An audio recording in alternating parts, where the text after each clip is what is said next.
अस्सलाम वालेकुम वरहमतुल्लाहि वबरकातुहू। प्यारे बच्चों, आज हम कक्षा 5 हिंदी मैराथन दौड़ अध्याय 2 का अभ्यास हल करेंगे। सबसे पहले शुरुत लेख ओलंपिक। ओलंपिक अंतरराष्ट्रीय, अंतरराष्ट्रीय यानी इंटरनेशनल प्रतियोगिता। प्रतियोगिता, प्रतियोगिता यानी कंपटीशन या गेम्स। बादशाह, बादशाह। पीडीपीडीज, पीडीपीडीज। Sparta, Sparta. इनको आप अच्छे से बार बार लिख कर देखिए, स्पेलिंग आपको ये श्रुत लेख में आएगा। मौखिक ज़बानी आंसर देना है आपको ये सवालों का। ओलंपिक खेल कितने वर्षों बाद होता है? ओलंपिक खेल 4 वर्षों के बाद होते हैं। ओलंपिक खेल का प्रारंभ सबसे पहले कहाँ हुआ था? ओलंपिक खेल का प्रारंभ सबसे पहले यूनान में हुआ था। ओलंपिक की लंबी दौड़ कितने किलोमीटर की होती है? ओलंपिक की लंबी दौड़ 50 किलोमीटर यानी 31 मील की होती है। एथेंस वासियों ने स्पार्टा वासियों को संदेश भेजने के लिए किस व्यक्ति को चुना? एथेंस वासियों ने स्पार्टा वासियों को संदेश भेजने के लिए फिडीपिडीज नामक युवक को चुना। इसके बाद देखिए लिखित है, राइटिंग में आपको आंसर लिखना है। ओलंपिक खेलों का जन्म किस प्रकार हुआ? तो हम ये चैप्टर में पढ़ चुके हैं कि ओलंपिक खेल सबसे पहले यूनान में आरंभ हुआ। यूनान कई छोटे छोटे राज्यों में बटा था। वहां के निवासी स्वस्थ शरीर व खेलकूद में अधिक रुचि रखते थे। स्वास्थ्य व खेलकूद को बढ़ावा देने के लिए प्रतिवर्ष खेलों का आयोजन किया जाने लगा व इनाम भी दिया जाने लगा। और ओलंपिया पर्वत है वहां पर, उसके नाम के हिसाब से इसका नाम ओलंपिक पड़ गया। इस तरीके से आप ये आंसर अपने हिसाब से लिख सकते हैं। एकदम रटना नहीं है आपको, इसको समझकर अपने अपनी लैंग्वेज में लिखना है। नेक्स्ट है स्पार्टा तक संदेश पहुंचाने में क्या क्या परेशानियां थीं? स्पार्टा करीब 153 किलोमीटर दूर था। वहां की भूमि ऊबड़ खाबड़ व पहाड़ी थी। वहां यातायात के साधन अच्छे नहीं थे। वहां के मार्ग बहुत दुर्गम थे। घोड़े से भी पहुंचना कठिन होता था। इस कारण स्पार्टा तक संदेश पहुंचाना मुश्किल होता था। नेक्स्ट है फिडीपिडीज ने स्पार्टा तक संदेश किस प्रकार पहुंचाया? फिडीपिडीज 2 दिन तक निरंतर दौड़ता रहा। लगातार उसने एक पल के लिए भी आराम नहीं किया। इस प्रकार उसने संदेश स्पार्टा तक पहुंचाया। फिडीपिडीज ने अपने देश की रक्षा किस प्रकार की? संक्षेप में लिखना है, शॉर्ट में। फिडीपिडीज ने पहले दौड़कर स्पार्टा वालों को संदेश पहुंचाया। बाद में अपने देश की सेना के साथ मिलकर शत्रु की सेना के साथ युद्ध करने लगा। स्पार्टा वालों के आने से पहले ही दारा की सेना को पराजित कर दिया गया। इस प्रकार फिडीपिडीज ने अपने देश की रक्षा की। इसके बाद फिर वो वहां भी गया था, एथेंस भी गया था मैसेज लेकर, और वहां फिर उसकी डेथ हुई थी। सही गलत के निशान लगाना है। ओलंपिया पर्वत के नाम पर खेलों का नाम ओलंपिक पड़ गया, सही है। ईरान की सेना बहुत छोटी कमजोर थी, गलत। बहुत बड़ी और शक्तिशाली थी वो। स्पार्टा एथेंस से करीब 15 किलोमीटर की दूरी पर था, रॉन्ग है। स्पार्टा एथेंस से लगभग 153 किलोमीटर दूर था। नेक्स्ट है एथेंस की सेना ने दारा की सेना को पराजित कर दिया, सही है।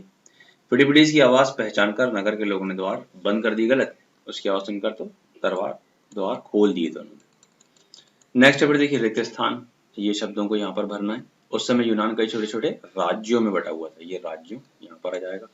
ईरान के आक्रमण से यूनान के लोग भयभीत हो गए, और ये स्पार्टा जाएगा यहाँ पर। स्पार्टा के लोग अपनी बहादुरी के लिए विश्व विख्यात थे, वर्ल्ड फेमस थे, और वह वीर योद्धा देश की आजादी के लिए शहीद हो गया। नेक्स्ट है मूल्य आधारित प्रश्न, वैल्यू बेस्ड क्वेश्चन। फिडीपिडीज एक सच्चा राष्ट्रभक्त था, आपको उससे क्या प्रेरणा मिलती है? राष्ट्रभक्त यानी राष्ट्र की भक्ति करने वाला, तो ये वर्ड शिरकिया वर्ड है। राष्ट्रभक्त नहीं बल्कि राष्ट्र प्रेमी हम कह सकते हैं, क्योंकि भक्ति सिर्फ अल्लाह की हो सकती है, बाकी किसी की भक्ति नहीं हो सकती। चाहे राष्ट्र हो, चाहे कोई इंसान हो, चाहे कोई भी चीज हो, हम भक्त सिर्फ किसके हो सकते हैं? भक्ति सिर्फ अल्लाह की कर सकते हैं। इसलिए हमें राष्ट्रभक्त नहीं कहना चाहिए, राष्ट्र प्रेमी, हम राष्ट्र प्रेम वर्ड इस्तेमाल कर सकते हैं। नेक्स्ट है फिर नीचे दिए गए वाक्य में संज्ञा शब्द रेखांकित कर सामने लिखिए। जो नाउन है यहाँ पर संज्ञा है, उसको हमें अंडरलाइन करना है। अंडरलाइन यानी रेखांकित करना है। फिडीपिडीज जानता था कि यह काम आसान नहीं है, फिडीपिडीज है यहाँ पर। ओलंपिया पर्वत के नाम पर इन खेलों का नाम ओलंपिक पड़ा, ओलंपिया पर्वत है यहाँ। तो संज्ञा क्या होते हैं हम पढ़ चुके हैं, इसकी डेफिनेशन। किसी व्यक्ति, वस्तु या स्थान के नाम को संज्ञा कहते हैं। Name of any person, place और थिंग्स। तो यहाँ पर नेम, यहाँ फिडीपिडीज किसका? पर्सन का नेम है, ओलंपिया प्लेस का नाम है। उसके आक्रमण से यूनान के लोग भयभीत हो गए, यहाँ पर उसके भी नाउन है, संज्ञा है, और यूनान भी संज्ञा है।